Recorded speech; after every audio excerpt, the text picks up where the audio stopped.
Senator John Kennedy had made a name for himself by mastering a unique blend of folksy charm and razor-sharp intellect. He wasn't just another Southern politician spinning aw-shucks anecdotes. He was a legal powerhouse cloaked in down-home theatrics. The Louisiana Republican, age 72, had built a formidable reputation through years of public service, media savvy, and committee hearing dominance. He was known for slicing through testimony like a hot knife through butter, turning even confident experts into stammering messes with little more than a drawl, a smirk, and a strategically placed question. Educated at Vanderbilt, the University of Virginia Law School, and Oxford University in England, Kennedy's resume was stacked with legal prestige. His peers, both allies and opponents, knew that when he entered a hearing, it was often to steal the spotlight and frame the narrative. With decades of experience and a fearsome ability to deconstruct arguments on the fly, he had long been the guy no one wanted to go up against unprepared. So when freshman Congresswoman Jasmine Crockett, a 43-year-old Democrat from Texas, joined the House Judiciary Committee, few expected her to pose a serious challenge to someone like Kennedy. She was new to Washington after all, elected in 2023 and still earning her political sea legs. Crockett represented a district in Dallas, and while her constituents knew her as a firebrand, few on the national stage had seen her in full form. Kennedy, confident as ever, likely assumed she was just another green lawmaker waiting to be schooled in the art of congressional combat. In his mind, he had dismantled far more experienced figures. One more would be no different. What he didn't see, or didn't respect, was Crockett's quiet readiness. Her legal background wasn't built in ivy-covered classrooms, but in high-stakes civil rights courtrooms. She had spent over 15 years in the trenches, representing disenfranchised communities, arguing federal voting rights cases, and fighting systemic discrimination. What Kennedy dismissed as small-time work was, in fact, the kind of granular,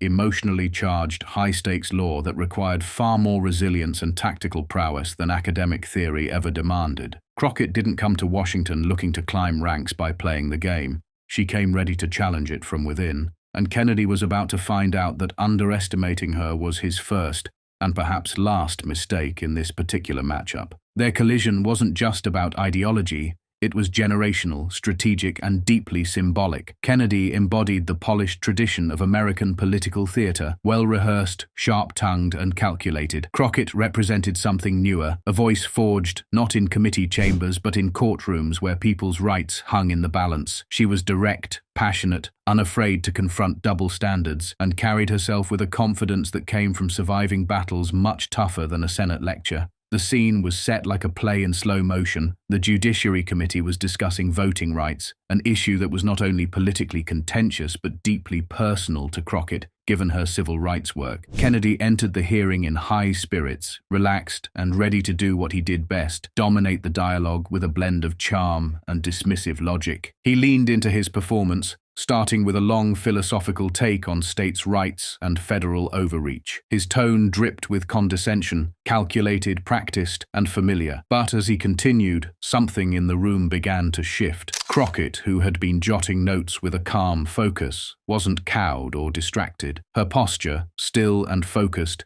gave no indication of the strategy that was quietly forming in her mind. Others in the room noticed it too, the subtle shift in body language, the tightening of her jaw. Those who had worked with her before recognized the signs. Crockett wasn't just listening, she was preparing. Kennedy, emboldened by silence and the occasional nods from his Republican colleagues, pushed forward. He delivered a backhanded compliment that barely masked the disdain in his voice. "Miss Crockett, I appreciate your passion. I really do. But passion without understanding is just noise." The words hung in the air, heavy with implication. He wasn't just disagreeing. He was minimizing her expertise, her career, her entire perspective. And then, with the deliberate cadence of someone sure of his superiority, he laid it on even thicker. He pointed to his years of studying constitutional law, his time at Oxford, and his decades of legal experience. He framed her arguments as naive, implying she lacked the depth to understand the federal system she was attempting to legislate. Around the committee room, Republican staffers began to smirk and take notes, sensing what they thought was another Kennedy viral moment in the making. Democrats sat stone-faced,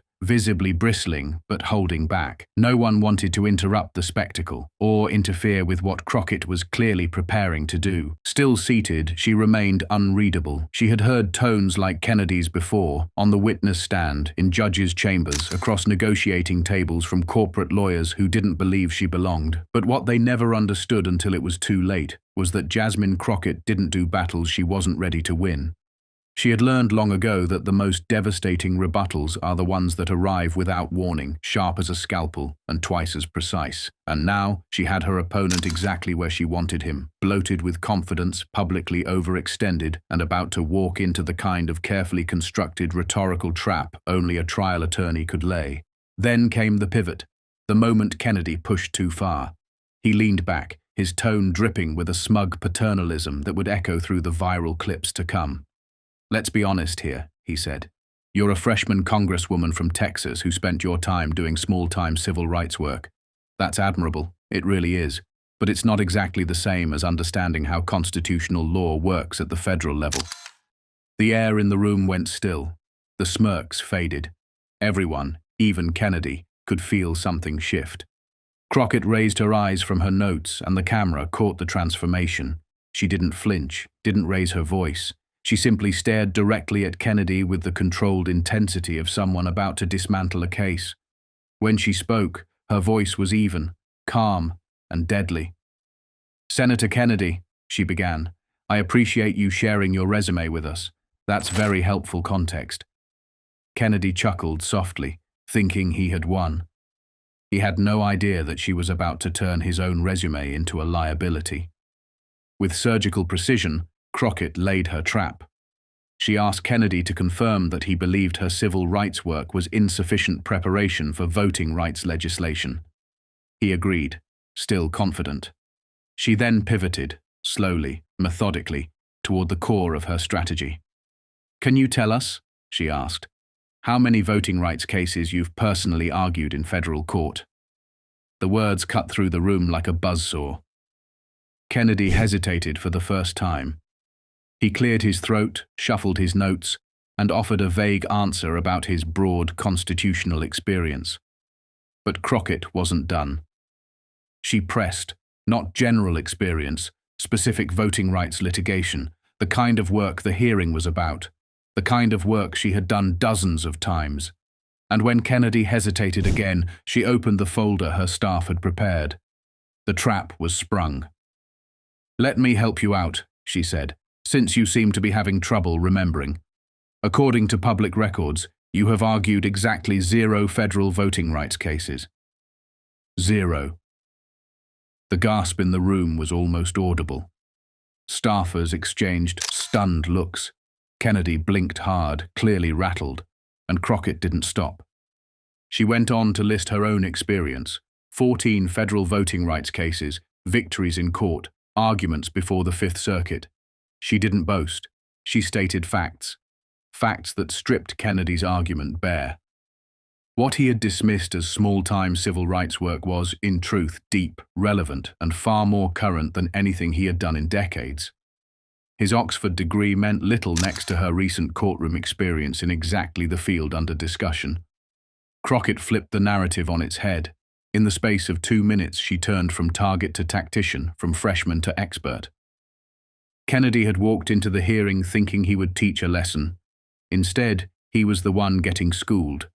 And as Crockett delivered her final blow, gently reminding Kennedy that his law degree was nearly half a century old and that she had been practicing voting rights law since he was last in a courtroom, there was no mistaking what had just occurred. The power in the room had shifted. The professor had become the pupil. The old lion had been caught sleeping by a rising force who knew exactly where to strike. And everyone watching knew they had just witnessed the moment Jasmine Crockett stepped fully into the national spotlight. The atmosphere in the hearing room had shifted completely. What had begun as a predictable display of seniority and rhetorical dominance had been flipped on its head.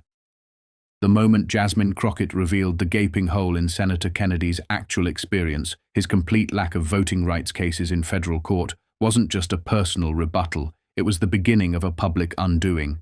Kennedy, once perched confidently at the top of the intellectual hierarchy in that room, suddenly looked small, caught flat-footed by someone he had written off as junior and unsophisticated. But Crockett didn't stop with just one blow. Like any seasoned litigator, she understood that the opening salvo is just the setup. The true impact comes from follow-through, from stripping away every pretense until the opponent has nowhere to hide.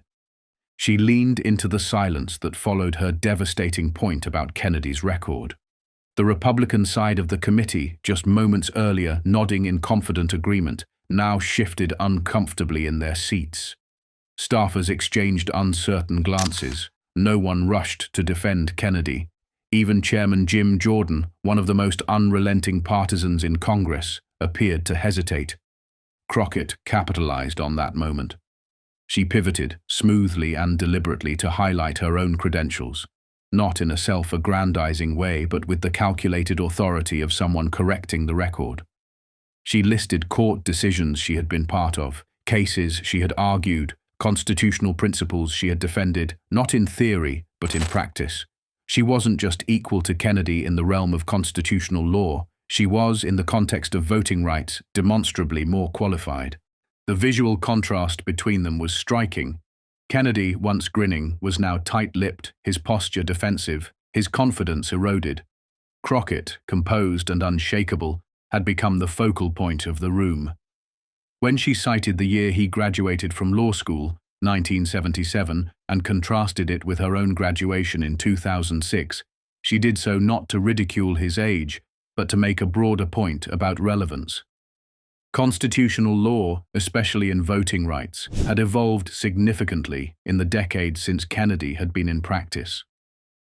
New Supreme Court rulings, evolving statutory frameworks, and changing political realities had reshaped the legal landscape. Crockett's experience wasn't just more recent, it was more applicable. She wasn't just defending voting rights in theory, she was actively shaping how those rights were protected in the courts today. As Crockett concluded her dismantling, the hearing room remained silent for a beat too long. Kennedy, known for always having a quip ready, said nothing. He didn't interrupt. He didn't push back. He didn't even make eye contact. For the first time in recent memory, the senator from Louisiana had been completely and publicly neutralized. It wasn't just about the facts, it was about control. Crockett now had it, and Kennedy knew it. When Chairman Jordan tried to redirect the hearing, his voice betrayed the tension in the room. The balance of power had shifted, and no one could pretend otherwise. Outside the chamber, the internet was already catching fire. Video clips from the hearing spread like a contagion across social media platforms.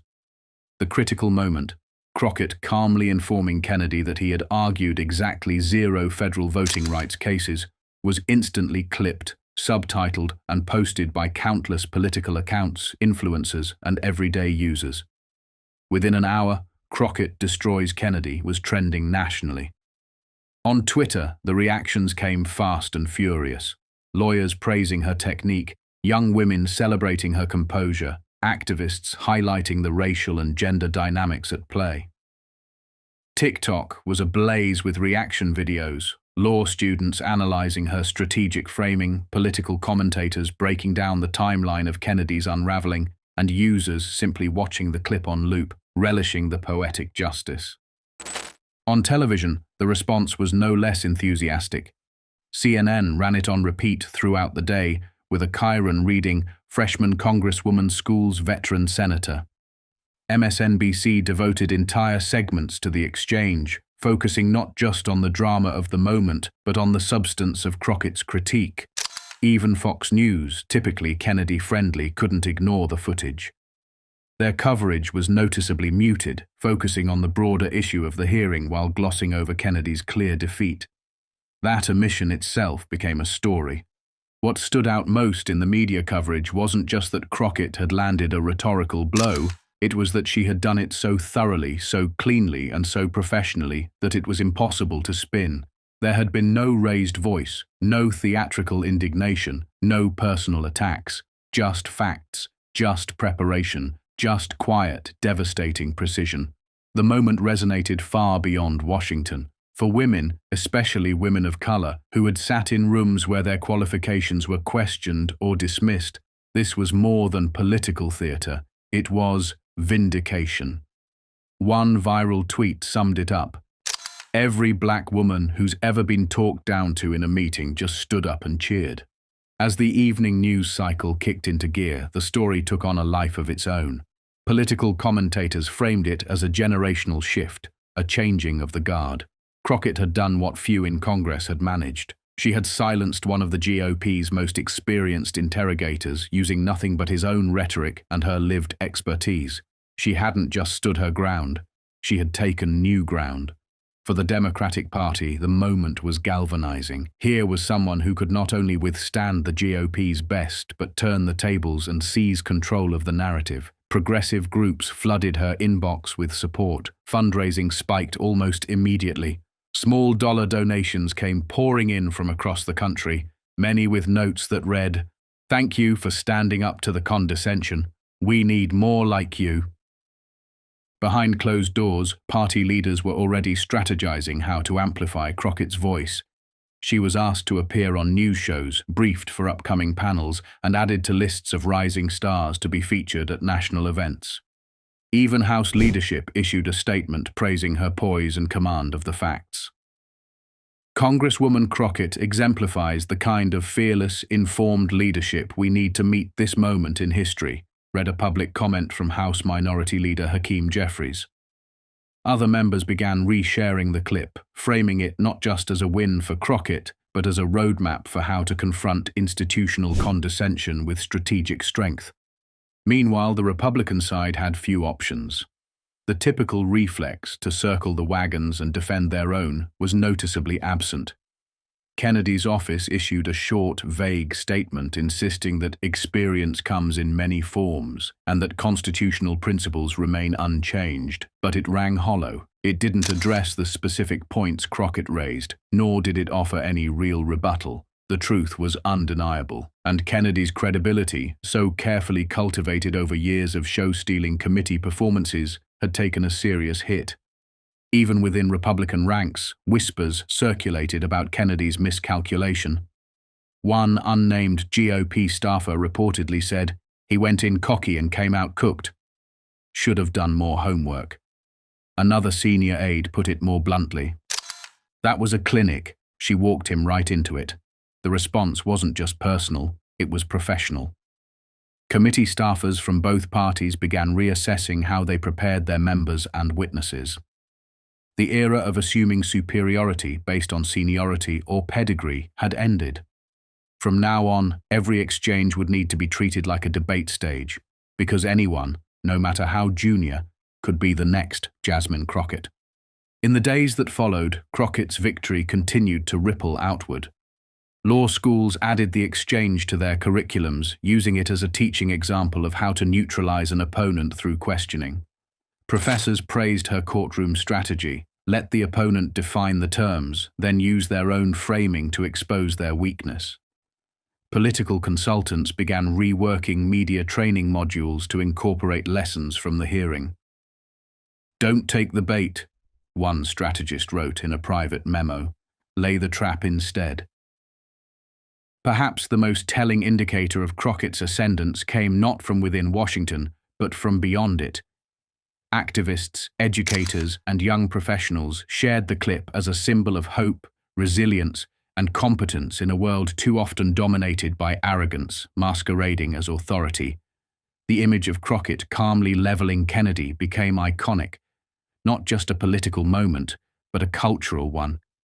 It represented the moment when lived experience, sharp intellect, and preparation triumphed over presumption and empty pedigree. What Kennedy had intended as a moment of public correction had become a masterclass in strategic reversal, and in doing so, he inadvertently handed his opponent something far more valuable than a short-term win: a launchpad. Jasmine Crockett left that hearing not just having defended her record, but having expanded her influence. She had made a name for herself not by seeking conflict, but by mastering it when it arrived. And from that point forward, every committee member, every pundit, and every voter watching knew one thing for certain: she was not someone to be underestimated. Not again. Not ever.